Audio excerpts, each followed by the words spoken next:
J. Frederick Smith here, Continental Realty of Jacks. We are at 1640 Loyola Drive. We just had a look at what the street looks like. This neighborhood is off the beaten path a little bit. Really not going to have any through traffic here, mostly just the neighborhood itself. I did want you to notice a couple of things. First, there's a big dumpster down there, which means there's renovation happening. And I don't know if you can see it, but there's also a big dumpster down that way. You might be able to just catch the yellow top of it. Right in there. There's a big dumpster down that way too. So you have a fair amount of renovation happening in this neighborhood. The neighborhood itself is an older neighborhood and in relatively good shape. The home across the street, just so you get an idea. And once again, just kind of down the road. Okay, so what we're looking at today is this kind of burnt umber is the color that I called it in my last video, and I think that's probably closest. This is a brick home with a small extension or something. This probably is a build out of the garage. I could be wrong about that, but I see T111 here when the front of the rest of the house is brick, although I'm seeing T111 on the side here and also where the chimney is. All freshly painted.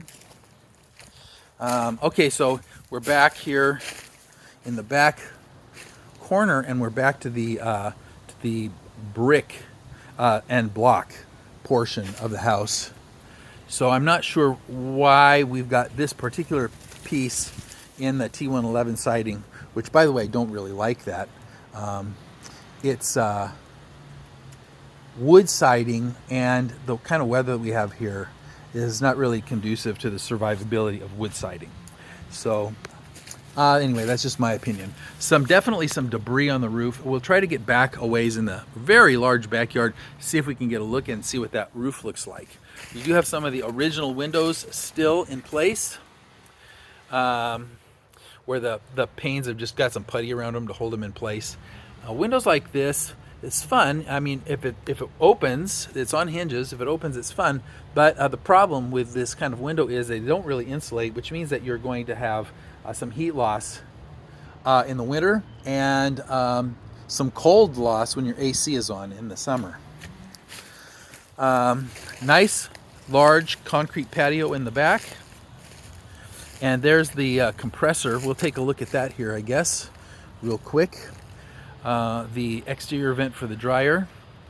Soffits are covered with plumbing and wiring. It's really hard to see what the soffit condition is like, but it's a vent. Now, here's something to note.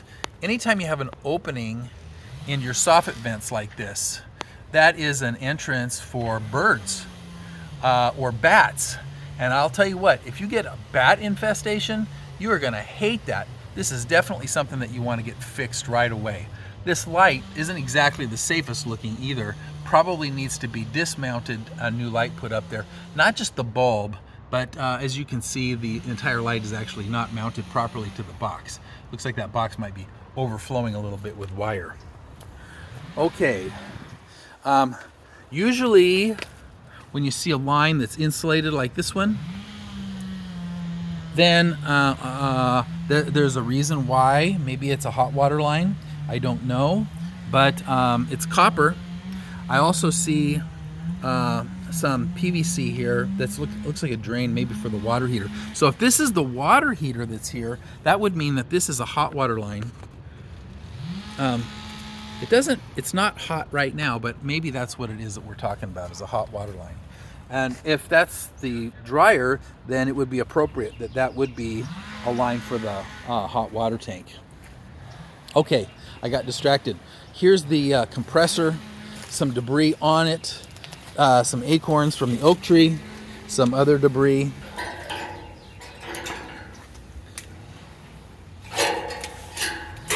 But all in all, it looks like it's in pretty good shape, just hasn't been on for a while. Not too banged up, although there is some with the radiator fins at the bottom. Looks like some dings a little bit there. That doesn't necessarily mean there's a problem.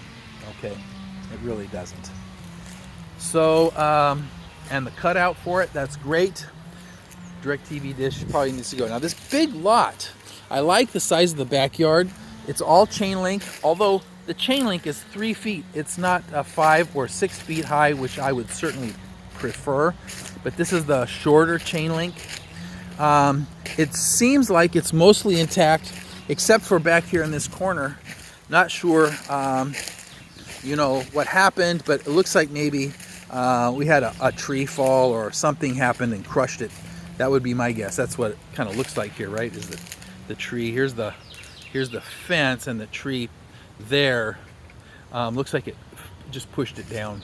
Probably if that stump was pulled out, you could straighten that fence up, and then your fence would be solid again. Now, the fence used to run across that side over there too. I saw the post. You see it right there by the corner of the house, right there. But they've taken that chain link piece out. I don't know why, you know, but once again, it would be something that could be put up.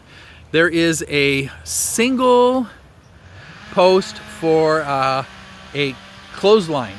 The other post is gone. You know, you could put in another one down a little ways here if you wanted. And then you could hang your clothes up, which I really appreciate being able to do. You know, we have a lot of wind and a lot of sun, which is really conducive to being able to air dry your clothes. And I like the smell of my clothes and the feel, actually, kind of a rougher, stiffer feel when they're hang dried. That's just me. Okay, looking at the roof. So I see a lot of tree debris on that roof. A bunch of Spanish mosses fallen down from that big guy there, and other sticks and branches. It makes it really hard to tell. Also, the slope of the roof is there's not enough pitch there to really get a good look at it. I think at this point, what I'd have to say is we're gonna have to have an inspector check it to make sure it's gonna be okay, because I can't really tell by the look. Now this is a burn can.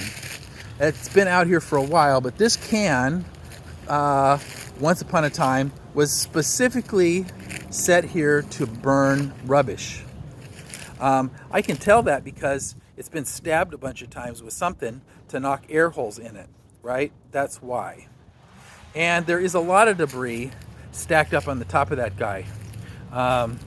Old bottles and old cans and other material, and it's just, you know, over the years they fill it up slowly, and just keep throwing more stuff in there. Even though there's a grill rack on there, it's not really meant for grilling. No, I don't think so. I think it's just for burning trash. That's what it looks like. Needs to go. Yeah, that guy probably needs to go too. All right, so I can't get around the side over there, so we're just gonna go ahead and head on back to the front, and then we'll walk through the front of the house, or walk through the house from the front. And oh, termite traps. So this house is off grade, not on a slab. And you know, even if it was on a slab, having termite traps and a termite service for your home here in Jacksonville is really very important. You know, everything in this city, probably most of Florida, the ground is all just sand. I challenge you to dig any place in Jacksonville that hasn't had someone fill it. I challenge you to find any ground in Jacksonville that isn't sand. And termites love to live in sand. And then they love to find something nice and delicious, like some T111 siding or some framing or something, to be able to get in and you know, eat your house, basically. So you got to make sure that you keep the termite traps and the termite service down. It's not that expensive, and it will save you some very, very expensive repairs later on in the life of your home. All right, so getting ready to head on in. Once again, J. Frederick Smith, Continental Realty of Jacks. We're at 1640 Loyola in Jacksonville, and this is the outside of the property. Big front yard, big backyard, nice size side yard, and we'll get inside here in just a moment.